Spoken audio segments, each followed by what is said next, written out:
పశ్చిమాసియాలో ఉద్రిక్తతలు తీవ్ర స్థాయికి చేరుకున్నాయి. ఇప్పటివరకు తమ ప్రాంతాల నుండే శత్రు దేశంలోకి దాడి చేసిన ఇజ్రాయెల్ ఇప్పుడు గ్రౌండ్ లెవెల్లో తమ దేశ ఆర్మీని రంగంలోకి దించుతున్నట్లు తెలుస్తోంది. లెబనాన్పై పదాతి దళాలు ఆపరేషన్కు గ్రీన్ సిగ్నల్ ఇచ్చింది. గ్రౌండ్ ఆపరేషన్ వివరాలను ఇజ్రాయెల్ రక్షణ మంత్రి కడ్జ్ ధృవీకరించారు. దీంతో ఇజ్రాయెల్ సైన్యం హిజ్బుల్లా టార్గెట్గా దక్షిణ లెబనాన్లోకి దూసుకెళ్తున్నాయి. దీంతో యుద్ధం మరింత తీవ్రంగా మారే అవకాశం ఉంది.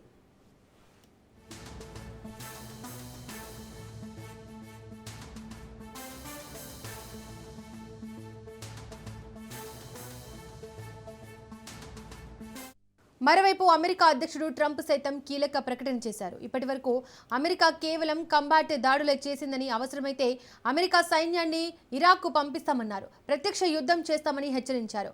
ఇరాన్ ప్రతిసారి అబద్ధం చెబుతోందని, ఇరాన్ దగ్గర అమెరికాను టార్గెట్ చేసే మిస్సైల్ వ్యవస్థ ఉందన్నారు. ఇరాన్ నాయకత్వం లొంగిపోయేందుకు సిద్ధంగా ఉందని, ఇరాన్లో ఆపరేషన్ ఫ్యూరీ కొనసాగుతుందన్నారు.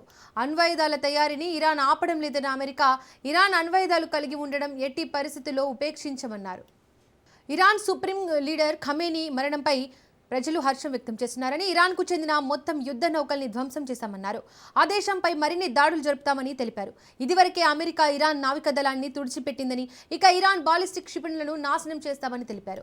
అయితే ఇరాన్ క్షిపణి కేంద్రాలను భూగర్భంలో కొండల మధ్య దాచిందని, వాటిని ఛేదించడం అమెరికా ఇజ్రాయెల్ సైన్యాలకు పెను సవాల్గా మారిందన్నారు. అయితే ఇరాన్ సైతం తీవ్రమైన ప్రతిదాడులు చేస్తోంది. గల్ఫ్ దేశాల్లోని అమెరికా స్థావరాల లక్ష్యంగా విరుచుకుపడుతోంది. పశ్చిమాసియాలో ఉద్రిక్తతలు తీవ్ర స్థాయికి చేరుకున్నాయి. ఇప్పటి వరకు తమ ప్రాంతాల నుండే శత్రు దేశంలోకి దాడి చేసిన ఇజ్రాయెల్ ఇప్పుడు గ్రౌండ్ లెవెల్లో తమ దేశ ఆర్మీని రంగంలోకి దించుతున్నట్లు తెలుస్తోంది. లెబనాన్పై పదాతి దళాల ఆపరేషన్కు గ్రీన్ సిగ్నల్ ఇచ్చింది. గ్రౌండ్ ఆపరేషన్ వివరాలను ఇజ్రాయెల్ రక్షణ మంత్రి కడ్జ్ ధృవీకరించారు. దీంతో ఇజ్రాయెల్ సైన్యం హిజ్బుల్లా టార్గెట్గా దక్షిణ లెబనాన్లోకి దూసుకెళ్తున్నాయి. దీంతో యుద్ధం మరింత తీవ్రంగా మారే అవకాశం ఉంది. మరోవైపు అమెరికా అధ్యక్షుడు ట్రంప్ సైతం కీలక ప్రకటన చేశారు. ఇప్పటివరకు అమెరికా కేవలం కంబాట్ దాడులే చేసిందని, అవసరమైతే అమెరికా సైన్యాన్ని ఇరాక్కు పంపిస్తామన్నారు. ప్రత్యక్ష యుద్ధం చేస్తామని హెచ్చరించారు. ఇరాన్ ప్రతిసారి అబద్ధం చెబుతోందని, ఇరాన్ దగ్గర అమెరికాను టార్గెట్ చేసే మిసైల్ వ్యవస్థ ఉందన్నారు. ఇరాన్ నాయకత్వం లొంగిపోయేందుకు సిద్ధంగా ఉందని, ఇరాన్లో ఆపరేషన్ ఫ్యూరీ కొనసాగుతుందన్నారు. అణ్వాయుధాల తయారీని ఇరాన్ ఆపడం లేదన్న అమెరికా, ఇరాన్ అణ్వాయుధాలు కలిగి ఉండడం ఎట్టి పరిస్థితుల్లో ఉపేక్షించమన్నారు. ఇరాన్ సుప్రీం ఖమేనీ మరణంపై ప్రజలు హర్షం వ్యక్తం చేస్తున్నారని, ఇరాన్కు చెందిన మొత్తం యుద్ధ నౌకల్ని ధ్వంసం చేశామన్నారు. ఆ దేశంపై మరిన్ని దాడులు జరుపుతామని తెలిపారు. ఇదివరకే అమెరికా ఇరాన్ నావికా దళాన్ని తుడిచిపెట్టిందని, ఇక ఇరాన్ బాలిస్టిక్ క్షిపణులను నాశనం చేస్తామని తెలిపారు. అయితే ఇరాన్ క్షిపణి కేంద్రాలను భూగర్భంలో కొండల మధ్య దాచిందని, వాటిని ఛేదించడం అమెరికా ఇజ్రాయెల్ సైన్యాలకు పెను సవాల్గా మారిందన్నారు. అయితే ఇరాన్ సైతం తీవ్రమైన ప్రతిదాడులు చేస్తోంది. గల్ఫ్ దేశాల్లోని అమెరికా స్థావరాల లక్ష్యంగా విరుచుకుపడుతోంది. ఇరాన్పై అమెరికా ఇజ్రాయెల్ దాడులు కొనసాగుతున్నాయి. టెహ్రాన్లోని ఇరాన్ పార్లమెంట్ భవనంపై దాడి జరిగింది. పార్లమెంట్ భవనం నుంచి మంటలు ఎగిసిపడుతున్నాయి. లెబనాన్ రాజధాని బీరూట్పై ఇజ్రాయెల్ దాడికి పాల్పడింది. దాడిలో పియు కమాండర్ అబూ హబ్జా మృతి చెందారు. హబ్జాను మట్టుబెట్టినట్లు ఇజ్రాయెల్ సైన్యం ప్రకటించింది.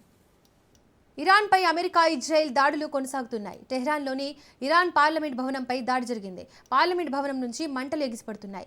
లెబనాన్ రాజధాని బీరూట్పై ఇజ్రాయెల్ దాడికి పాల్పడింది. దాడిలో పిఐజే కమాండర్ అబూ హబ్జా మృతి చెందారు. హబ్జాను మట్టుబెట్టినట్లు ఇజ్రాయెల్ సైన్యం ప్రకటించింది. ఇక గల్ఫ్ దేశాలపై ఇరాన్ దాడులు కొనసాగుతున్నాయి. సౌదీ అరేబియాలోని రియాద్లో యుఎస్ ఎంబసీపై ఇరాన్ దాడికి పాల్పడింది. 2 డ్రోన్లతో యుఎస్ ఎంబసీపై ఇరాన్ దాడి చేసింది. దీంతో రియాద్లోని అమెరికా ఎంబసీ దగ్గర ఉద్రిక్తత తలెత్తింది. డ్రోన్ దాడితో భద్రతా బలగాలు హై అలర్ట్ ప్రకటించాయి.